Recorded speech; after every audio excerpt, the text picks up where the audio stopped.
What's going on, Lions fans? Welcome to the Pride of Detroit YouTube channel. My name is Miko, and this is your go-to place for all things Lions related. That includes news, updates, analysis, and so much more. We are here, unfortunately, on a not so pleasant Sunday afternoon to discuss last night's game with the Detroit Lions and the Washington Commanders, which ended up being a loss for our hometown Lions as they fell to the Washington Commanders 45-31.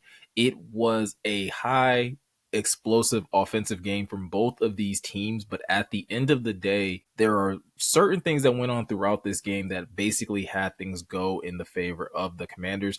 First and foremost, congratulations to the Commanders. They played an impeccable game, a perfect and clean game. And I think that is where a lot of the, like, when you start to boil things down into like why things didn't go the Lions' way, that is kind of the best way, I think, to kind of say it. One team played as clean as you possibly could play a game, while another team, being the Lions, had a number of miscues that essentially sunk them in the end. And in this video, I kind of want to get into that because obviously on a day when you're expecting your team to really kind of make that push to at least get back to the NFC Championship game and at least make a push for the Super Bowl, the Lions weren't able to do that. And there's a lot of emotion that's attached to that because this is a team that for, the last, 17, 18 weeks of the regular season, we were used to seeing this team defy the odds and overcome injuries and, show instances of being dominant both on the offensive and defensive side at various times.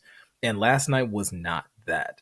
And so going into Sunday, I think there's still a lot of emotion that's attached to that for a lot of fans. And I trust me, I understand because there's obviously emotion on this side as well. But trying to navigate how to feel about this game, because first and foremost, disappointment is obviously going to be the first thing that's on everyone's mind. Like I said, this is a team that was favored by 9.5 points. You were expected to come in and really, showcase your offensive prowess against the Commanders.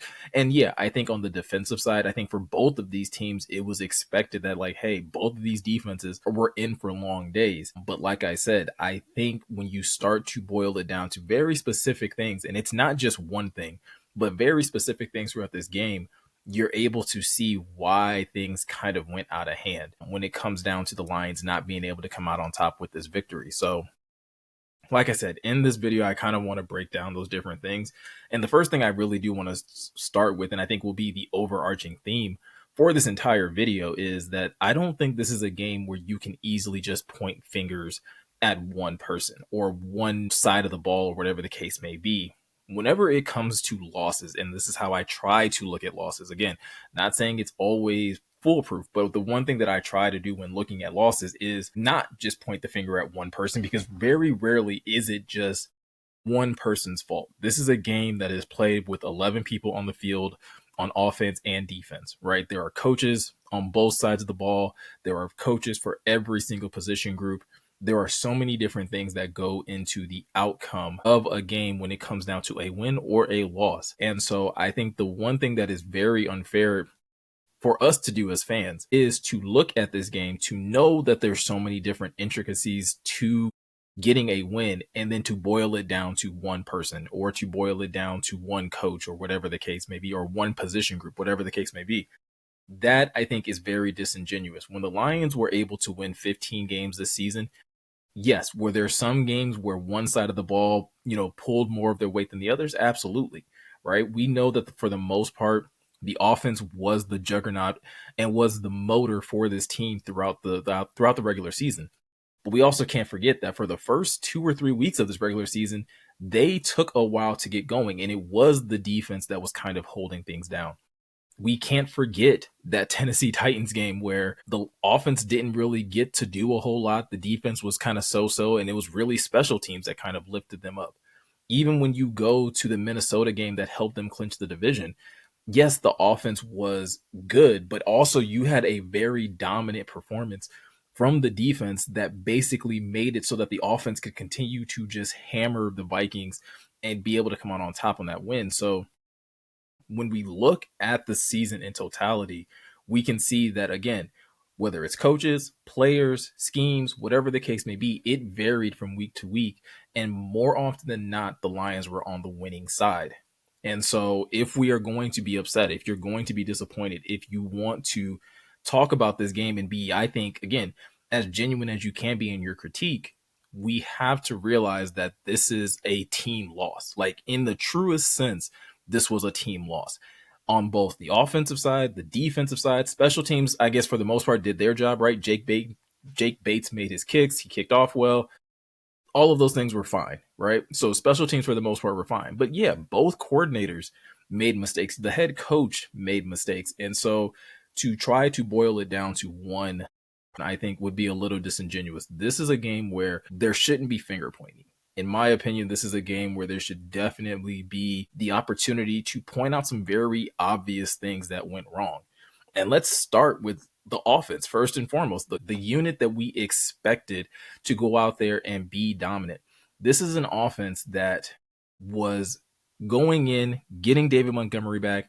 The offensive line wasn't 100%, obviously, with Kevin Zeitler being out, but Christian Mahogany stepping in. And throughout this game, you saw them have that level of dominance when we're talking about running the football. Jahmyr Gibbs was off to an amazing game, but there are things when you look specifically at Ben Johnson, let's start with him as far as the play caller, where there are fair criticisms, or there are some fair questions about why was the game plan the way it was. I understand that you're getting David Montgomery back and you want to make him feel like he's, effective, but Jahmyr Gibbs had been the hot hand for the last few weeks. And I would have much rather, and I think a lot of fans would have much rather had seen Ben Johnson still lean on Jahmyr in those ways, and then allowed, once Jahmyr had basically worn down the opposing defense, then you start sprinkling in David Montgomery. It felt at times like the Lions just tried to go back to what they knew and what they were, when clearly David Montgomery wasn't completely back to his normal self. Like, he was probably healthy enough to play, but he was nowhere near 100%. And so there were a number of those situations where it's like, man, you would have just rather had seen the Lions lean even more so on Jahmyr Gibbs. I mean, 14 carries for 105 yards, 6 receptions for 70 yards. Like, he was clearly the kryptonite when you start talking about the Commanders. And again, he accounted for 2 touchdowns for the Lions. So there is a question when you look at Ben Johnson where it's like, hey, why wasn't the game plan to lean even more so on on Jahmyr Gibbs, and utilize David Montgomery a little more sparingly? There's obviously some questions about, I know there's going to be a lot of people that are upset about the Jameson Williams interception. That's a fair criticism, and that's a fair question to have on why, when you're down 10 points, and you're moving the ball on this drive, are you all of a sudden pulling out a trick play of this magnitude? Again, no issue with Ben Johnson running trick plays, because more often than not, they work. But in a situation when you're down and you're trying to, again, cut into that lead even more so, a trick pass from Jameson Williams to Jahmyr Gibbs down the field just felt a little unnecessary in that moment. Again, doesn't mean that, I have an issue with trick plays per se. I think most of us don't. Most of us understand that Ben Johnson is a great play caller. But I think that's something that he has to wear as what? That may not have been the most opportune time. The next person that obviously a lot of people are going to point to, and a lot of people are heaping a lot of blame on, and again, I'm not going to act like I don't understand, is Jared Goff. Goff went 23 for 40, 313 yards, 1 touchdown. But the thing that stands out is the 3 interceptions, is the fumble. Those types of things, I can't make excuses for, and I don't think anyone should.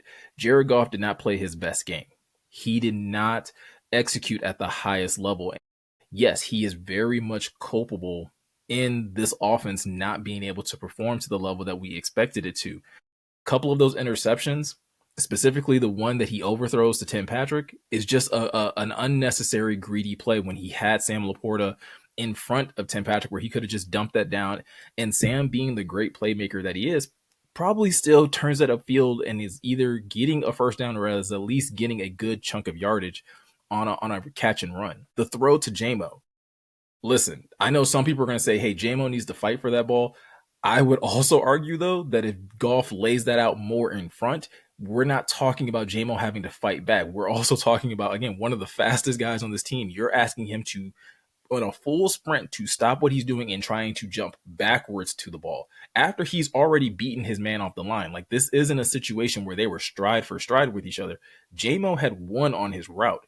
You, as the quarterback, or at least again, as what you should be expecting from your quarterback, is to be able to lay that ball out in a way that where JMO can literally catch it at the back of the end zone, get 2 feet down, and we're talking about a touchdown. These minor miscues and things like that. And I don't even want to talk about the interception at the end of the game, because at that point in time, like, that was more so like desperation time.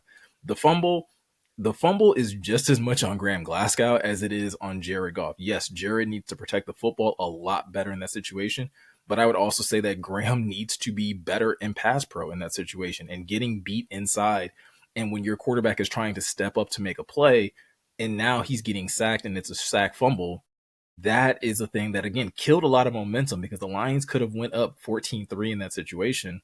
But instead, it's a turnover. And instead, it's another opportunity for Washington to go down and put up points. And now they're able to get the lead in that situation. So as much as I think, like I said, Jared Goff is culpable, but I don't agree or co-sign to the thought process that it's 1,000% his fault. It's not. Did he make mistakes? Absolutely. Right? You can't have 4 turnovers that you accounted for and expect your team to win. On the flip side, though, you also can't have your offensive coordinator going away from the run game the way that he did. You can't have your offensive coordinator calling unnecessary trick plays and putting other players that are not quarterbacks in situations to make those types of mistakes that JMO made. And so on an offensive perspective, both people are culpable, right? Your coordinator and your quarterback, both culpable, as well as, again, in certain situations with certain players on your offensive line not making plays or not being as sound as they need to be in pass protection. Going over to the defensive side, this is the side of the ball that we all knew was going to be like difficult. And I'll admit, I didn't think it would be this bad. I knew that Jaden Daniels in this offense was explosive, and I knew that they were going to have their opportunities to be able to move the ball. But I thought Aaron Glenn would be more creative. I thought Aaron Glenn was going to be able to confuse Jaden Daniels a little bit more. And it's really disappointing to see the game plan that they rolled out, where, yes, they tried to blitz Brian Branch and they tried to blitz Ifeatu Melifonwu, and those blitzes weren't getting home, right? He tried blitzing Alex Anzalone and things of that nature. Those things were just not working. And once those things didn't work, this is one of the few times I feel like throughout the season where we saw Aaron Glenn just not have an answer for what to do next. And he just continued to try to hammer home these things. There's obviously the elephant in the room, which are the injuries. I don't like talking about the injuries, specifically for one reason and one reason only. The Lions have been dealing with these injuries all season. And so if we were going to go in this game and expect them to still beat the Commanders, I myself could not lean on injuries and be like, that's why they lost. They were decimated going into this game. Losing Amik Robertson that early in the game, yes, absolutely hurt even more. But I think when you start to look at everything as a whole, the game plan is kind of like the big thing that it's a question mark. Again, kind of the same way with Ben Johnson. Like, yes, you're expecting your players to be better. You're expecting Terrion Arnold to be stickier in coverage, and you're expecting your safeties to be in proper position. I've had this criticism of Kirby a couple times this season. Again, he had a great all-pro season. He was deserving of that. But Kirby still has those moments where, again, he's just not in position. On that touchdown run from Terry McLaurin, Kirby is not even deep enough to basically be able to catch up to Terry McLaurin. But at the same time, he also takes a terrible angle in pursuit. These are little things that, again, turned into points.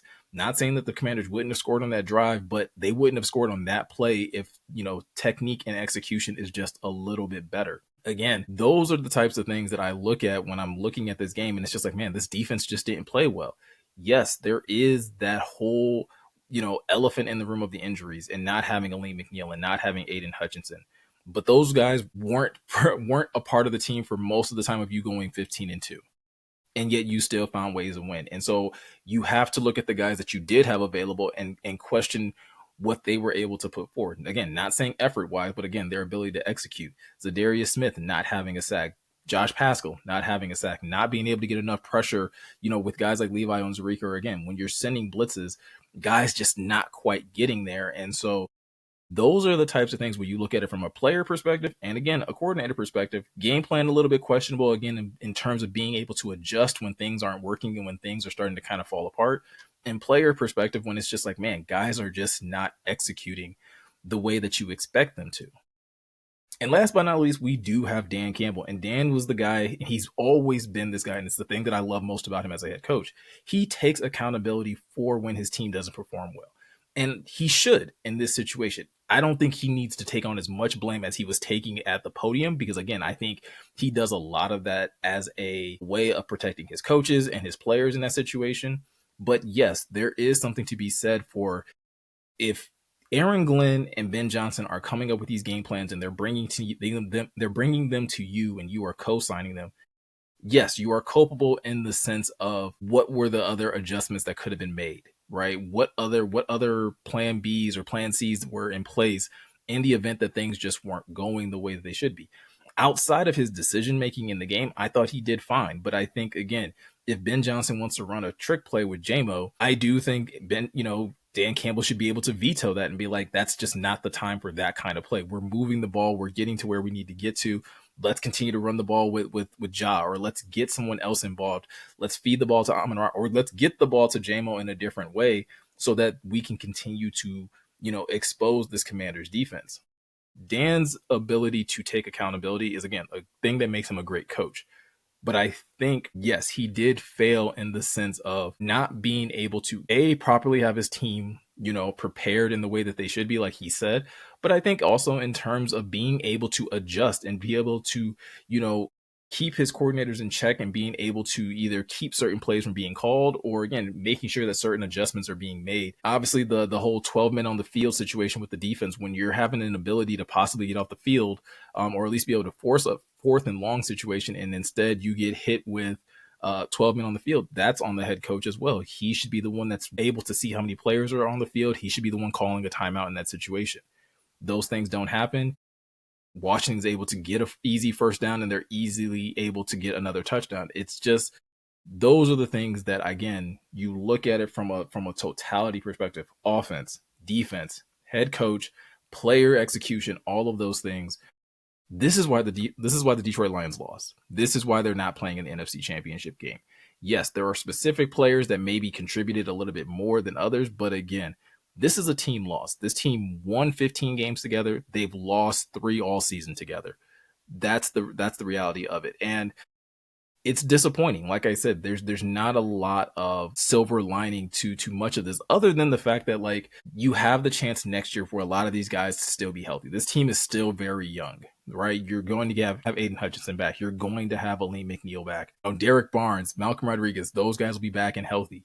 This team is in a position, and they have the guys in charge, when you talk about Dan Campbell and Brad Holmes, to be able to right the ship.